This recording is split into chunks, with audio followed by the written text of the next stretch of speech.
风月场的姑娘们化好精致的妆容，穿上最美的衣裙，慵懒地倚在沙发上。听到教堂的钟声敲响，她们纷纷起身，鱼贯而出，期待第一个客人的来临。这是1900年巴黎最高级的欢场普罗奈。他们排成一列，像待选的珠宝被精心码在镀金画框的油画前。他们用充满诱惑的眼神极限拉扯，戴帽隆起波浪般的卷发，珍珠项链流转着温润的光。老鸨介绍，那个高个的女孩客人点的最多，旁边矮一点的乖巧可爱。老鸨玛丽堪称行业中的传奇人物，在开设妓院前，她曾是一名上流社会的交际花。她手段精明，故意将妓院设于巴黎城外，客人无法步行前往，这就保证了客源大多数来自上层阶级。与当时巴黎大多数不超过3人的妓院不同，她的场子里有14名妓女。她专门聘请了写作、舞蹈和音乐教师培训，提升他们的素养，以便更好地迎合客人的喜好。她还会每半年更换一批员工，并且确保妓院里有各种不同发色和不同特质的女孩。于是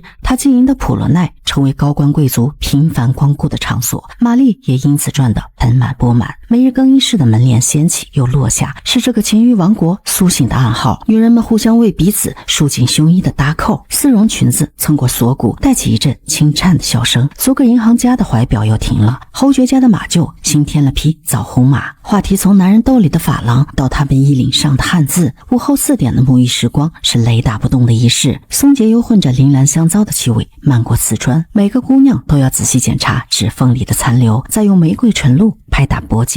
精致体面是这行最昂贵的铠甲。他们有自己特有的香水和昂贵的除菌皂，他们习惯把客人给的甜头藏进裙底的吊袜带。大厅的水晶灯在午夜时分彻底苏醒，香槟瓶塞崩裂的脆响撕开夜色，琥珀色酒液如熔金倾泻而下。姑娘们捧着鎏金铜盆穿梭，那铜盆边缘凝结的水珠混着泡沫，在烛光里折射出细碎的光。那些刺激的心跳声盖过空气中弥漫的暧昧。香槟在玻璃杯里泛起细碎的泡沫，指尖沿着高脚杯的边缘摩擦，便有悦耳令人眩晕的共鸣声撞进空气。有人陪着勋爵家的继承人玩吹小球的游戏，勋爵每次输了都会掏出小费。贵族公爵和他带来的宠物黑豹是姑娘们最好奇的朋友，每次只要他来，总有人忍不住伸手触摸他油滑的皮毛。玩累了，姑娘们才带客人上楼，直到客人满意的离开。玛蒂莱娜是普罗奈最耀眼的明珠，她有雕塑家偏爱的下颌线，连最挑剔的客人都会在她面前放下礼貌，而她却偏爱那个带绿宝石来的男人。Tu dis toujours rien, alors je suis persuadée que... Enfin, je te demande si c'est une demande. Tu réponds pas. J'ai envie de t'attacher, je peux?他在心底幻想着这是求婚的时刻，嘴角不自觉地上扬，眼中满是幸福的憧憬。虽然这份请求过于怪异，他却毫不犹豫地答应了。昏暗的灯光下，男人手中的尖刀闪烁着冰冷的光，轻轻划过他的肌肤。起初那细微的刺痛竟被他错认为是别样的激情。锋利的刀刃突然将他的嘴角划开，剧痛如汹涌的潮水袭来，鲜血溅在丝绒沙发上。玛蒂莱娜的人生碎成了渣。男人做完这一切后，冷漠地起身离开，留下他独自在血泊中挣扎。刀疤从唇角蔓延到耳际，他第一次深刻地意识到，在这看似繁华的妓院里，自己不过是权贵们肆意玩弄的对象。爱情对于她这样的女子而言，只是一场遥不可及的梦，可她却从这场噩梦中意外得到了身体的自由，这仿佛成了一个巨大的讽刺。直到这天，一个男人的到来。那天，伯爵像迷失在花丛中的蜜蜂，对面摇曳的姑娘们毫无兴趣。最后，他买下了玛蒂莱娜一整夜。那夜，他让玛蒂莱娜掀起面纱，那道伤疤像一条丑陋的蜈蚣。男人静静地凝视，眼神中没有嫌弃，反而多了一丝复杂的情愫，像是怜悯，又像是找到了一只在寻觅的东西。他轻轻吻上了她，又担心弄疼她。他问起玛蒂莱娜的脸是谁划伤的，玛蒂莱娜平静地说出了这个故事。Alors tu fais quoi ici? Je fais les lits. J'aide à la cuisine. J'aide à la buanderie. Je m'occupe des filles. 伯爵说，我可以帮你赎身，到外面过正常人的生活。玛蒂莱娜绝望地笑了，她早看透这世上哪有什么救赎，不过是换个地方受罪。这天，老鸨收到一封求职信，信中的女孩自信地写道：“我有着漂亮的面孔和头发，我天生丽质，完美无瑕。如果你们觉得我合适，就派人来我家接我。”在那个时代，对于一些出身平凡、渴望改变命运的女孩而言，高级妓院或许是一条看似能快速获取财富与物质享受的途径。伯丽娜显然也被这样的幻想所吸引，满心期待着能在普罗奈开启新的人生篇章。玛丽如同验货般仔细检查她的身体，她一眼断定女孩是个好苗子。她好奇波丽娜的毛遂自荐，问她为何要来这里工作。波丽娜娇羞地回答：“为了独立自由。”玛丽毫不掩饰地嘲笑波丽娜的假清高。Être libre. On est dans une maison close ici, la liberté c'est dehors, c'est pas ici. 波丽娜说出了实话。Pour gagner mon propre argent. 蜻蜓点水般的对话是两种自由观念的碰撞。玛丽口中的自由是找个男人嫁了，相夫教子；对波丽娜而言，自由是用同一个身体去赚比洗衣工更多的钱。波丽娜全然不知这里的姑娘每天赚的银子是不少，可工作结束后却要把大部分钱都交给玛丽。毕竟玛丽要支付昂贵的房租，给他们提供绸缎长裙和营养丰富的食物，保持姑娘们的光鲜亮丽。前辈给波丽娜一一列举这里的规矩。普罗奈离市区有点远，所以不能单独出门。每晚6点，理发师来为姑娘们做头发，每个人都要用香皂清洁自己的身体。假如客人指责你不干净，被玛丽知道了就会扣你的工钱。最重要的是要偷偷观察客人，假如他们有伤口或者脓水，宁可不做他们的生意，也绝不能染上脏病。那晚他接过玛丽给他的香槟，眼神中露出一种难以掩盖的紧张与羞涩。沙发上的男人眼神贪婪地在波丽娜身上扫来扫去，仿佛她是一件待价而沽的商品。波丽娜学着其他姑娘的样子，将男人带回自己的房间。她被要求打扮成日本艺妓的模样，穿上华丽而繁琐的和服，层层叠叠的布料让她几乎窒息，脸上涂着厚重的白粉，嘴角被涂成鲜艳的红色。En japonais. Allez, invente. 波丽娜的眼眶渐渐湿润，屈辱感涌上心头。她想起自己来这里的初衷，想起对自由的渴望，只能咬着嘴唇，强忍着泪水，按照男人的要求去做。她感觉自己仿佛置身于一场噩梦之中，无法醒来。此刻，她开始怀疑，她所追求的自由真的是这样吗？老鸨玛丽是2个孩子的母亲，孩子们把这里的姑娘当姐姐，玛丽则将女孩们视为商品和女儿，既维持她们的忠诚，又确保丰厚的利润。那些漂亮的贫困女孩都有负债，在这个豪华的房子里是别处同样营生3、4倍的收入。虽然玛丽的厂子经营得风生水起，然而每年上涨的房租和竞争的激烈，让她的收入逐年锐减。即使给区长写信，也无法减免繁重的税收。这里成为姑娘们被迫选择的家，而她们彼此成为替代的亲人。她们生病时互相照料，也会在深夜相拥而眠，分享秘密。在午后的桌前玩扑克牌，偶尔也会因客人的偏爱或妒忌产生摩擦。午餐时，他们会讨论昨夜与客人的趣事。每晚临睡前的纸牌算命是所有姑娘们都喜欢的环节。阳光正好时，她们脱下沉重的华服，身体回归自然，玩耍的欢笑追逐还原了少女的本真。那一刻，她们似乎忘记了一切烦恼。朱莉在腿上画了她最喜欢客人的面孔。Un peu de champagne. Moi, je veux bien. Allez. Ah, on va un peu pour l'eau. Ouais, d'accord. Doucement. Oh, pardon, excusez-moi. Yeah. 玛丽熟谙每个客人的发家史，他们有的是开着纺织厂的商人，有的是继承家族遗产的侯爵，还有爱讲故事的穷艺术家。然而，客人们给的小费却与他们的身家并不成正比。最大方的并不是最有钱的那一个。每个月初，医生都会按照惯例来普罗奈给姑娘们检查身体。他们没有了往日的欢声笑语，一个个坐立不安。假如他们对工作麻木而习以为常，可一旦他们患上脏病，这些只能在妓院、工厂等边缘空间挣扎求生的女人，也因此没有了工作。而梅毒和肺结核便是他们无法逃脱的死亡倒计时。 Sors d'ici un jour. Je fais plus jamais l'amour. Il faut d'abord s'allonger. Non, Non, non, non, il faut que j'examine. je veux pas. Mais vraiment, il faut que j'examine. Allez. Et là, maintenant, il faut écarter les cuisses, il n'y a pas de secret, je peux pas voir le sexe autrement. Allez, lâche-toi faire, ça suffit comme ça. 被医生宣布健康的姑娘们仿佛捡回一条性命，朱莉却没有那么好运。 Mais j'en suis désolé, la petite là-bas, c'est la syphilis. 朱莉笑着说自己终于可以休息，不用再拼命工作。对于这件事，她认命了。 Merde. Putain de métier des putains. 他嘴角上扬的弧度与眼底的恐惧并存，狂浪的笑声中是难掩的恐慌，甚至还包含着无力保护自己的愤怒。最终，这微笑的面具被泪水无情的撕碎。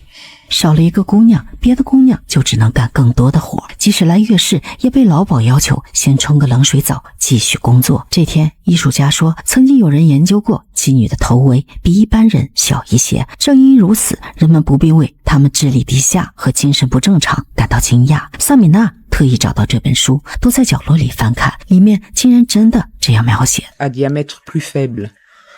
En découle un amoindrissement de son contenu et une différence notable dans la quantité du cerveau. Comment s'étonner alors de l'affaiblissement de leur intelligence et de leur anormalité psychique? L'esprit, chez quelques-unes d'entre elles, un état voisin de l'idiotie. 萨米娜的痛哭声把大家从美梦中吵醒，厌倦了所谓自由的波丽娜收拾了行囊。不同于其他姑娘，她并无债务。这一次，她潇洒地离开了普洛奈。梅毒像藤蔓般爬满朱莉的皮肤，她每日唯一的期盼便是等老相好来探望她。然而日复一日，却没有一个男人出现。她口口声声说会娶她的男人，也只是寄来了一封信。信上说：“我非常希望在你身边安慰你，但我不得不牺牲自己，这样也可以免于带给你更多的痛苦。” Tu comprends bien que je ne puis pas courir après ta maladie. Je crois y avoir échappé puisque je n'en vois pas les signes. Mais je ne suis pas encore hors de danger. Il me faut encore attendre 15 jours. Julie, si j'étais malade, je te pardonnerais. Mais je suis d'une famille où l'on n'a jamais eu ces maladies-là, et je ne voudrais pas la donner à d'autres. Les hommes ont des secrets mais n'ont pas de mystère. Et j'en suis tellement désolé, ma petite Julie. Je t'aime toujours. Et je t'aime davantage parce que tu es malade. 玛丽却将这些信拦截，并让姑娘将信撕碎。虽然男人没有来看她，却每个月都给玛丽打来一笔钱，这样玛丽才留下了朱莉。这天，一个神秘的男人愿出高价将玛蒂莱娜带走，参加一场特殊的私人聚会。镀金的鸾尾花是巴黎上流社会俱乐部的专属印记。在座的贵族像欣赏一个奇怪的优雅娃娃，其中一个客人正是上司要给他赎身的伯爵。原来，在他眼中，玛蒂莱娜也不过是供这些皇权贵族消遣的玩具而已。 C'est drôle, on dirait une vieille poupée. Non, elle est trop maigre, on dirait un gros pantin. Mais j'aime bien ses seins. 玛蒂莱娜被按在座椅上，贵族男女的手轮流着，像在触摸一件没有温度的瓷器。在古怪的王公贵妇之间，玛蒂莱娜仰起头，坐得笔直，眼神充满凌冽，却又亮得惊人。谁都不知道那晚她是如何熬过来的。清晨，玛蒂莱娜终于疲惫地归来。姐妹们理解彼此的心酸，她们惺惺相惜，温暖对方。那是腐烂的甜，是未死的风，是所有被世界揉皱的姑娘藏在伤口里的最后一丝鲜活。Je veux pas mourir. Tu ne peux pas mourir, je te promets.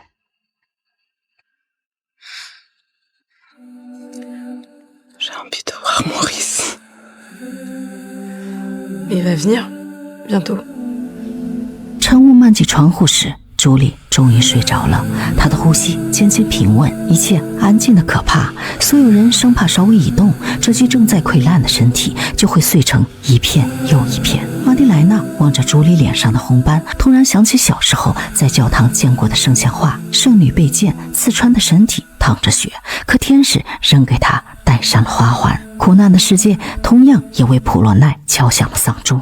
随着梅毒等性病蔓延，社会将妓院视为罪恶的温床，政府以净化城市为名，逐渐取缔合法妓院。原本房租疯涨，也让玛丽无力承受。朱莉的死也在巴黎疯传，不洁的名声让经营更加惨淡。这座昔日繁华喧嚣的风月场，如今已如落日余晖，气息奄奄。玛丽决定举办一次假面舞会之后关门大吉。这天，姑娘们戴着精致的面具，笑容僵硬。那些曾在无数个夜晚闪耀在客人们眼前的裙子，如今再次被精心打理，每一道褶皱，每一颗装饰的珠子，都承载着他们在这里的记忆。客人们早已等候多时，他们同样戴着面具，与姑娘们寒暄欢笑，沉浸在这最后的狂欢之中。玛丽强撑着笑容与客人周旋，这个经营多年的妓院倾注了她多年的心血。她看着眼前热闹却又虚假的场景，心中充满了苦涩。这一切都将成为过去，那些曾经围绕在她身边为她赚钱的姑娘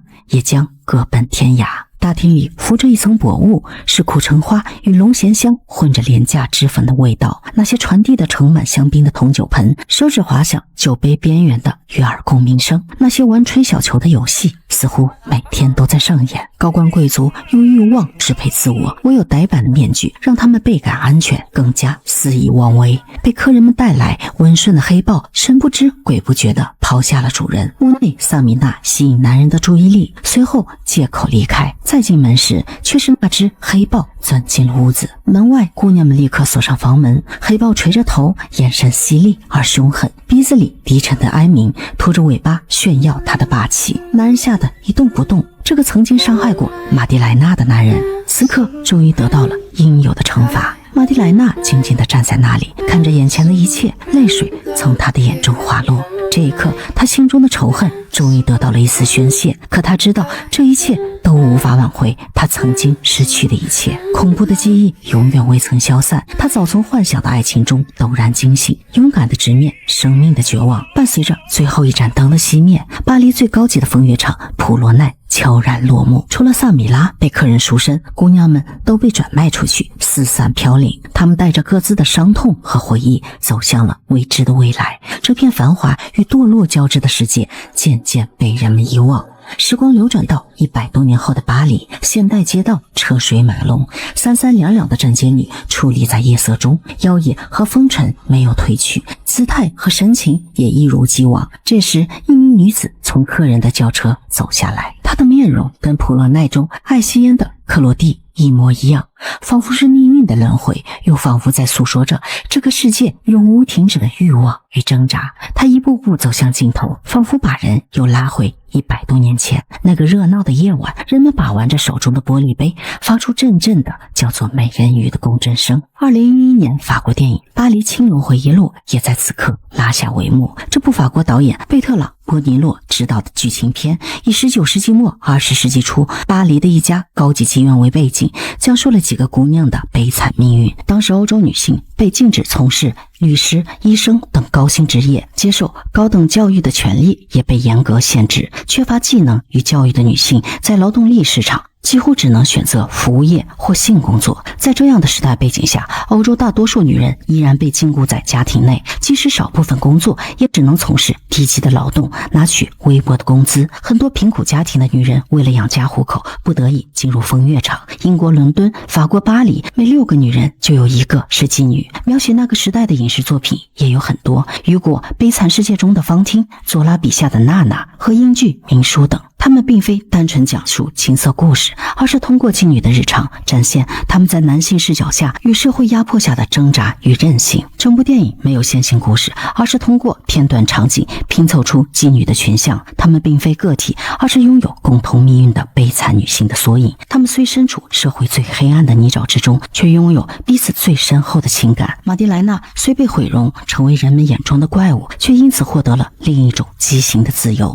她的命运成为影片中最震撼的隐喻。她们曾是女仆，是洗衣女工，是被生活碾压过却依然挺立的灵魂。她们也是女儿，是母亲，是无数个夜晚里独自吞咽痛苦的沉默者。电影并未以悲怆的笔触直抒他们的命运，而是让苦难在暗处生长。玛蒂莱娜的面容被摧毁，却仍以残破的躯体与命运抗衡。她的坚韧是一种近乎冷酷的生存意识，像刀刃般锋利，又像烛火般微弱。而当那白色的液体自她眼中滑落时，世界仿佛在那一刻凝固，无人能断言是解脱还是更深的沉沦。至于那个被黑豹凝视的男人，电影仁慈地隐去了他的结局。可寓言从不需要名言结局，因为最美的审判早已在你心中落定。专注大女主爱情及传记类题材电影，好片不迷路，带你解读不一样的爱。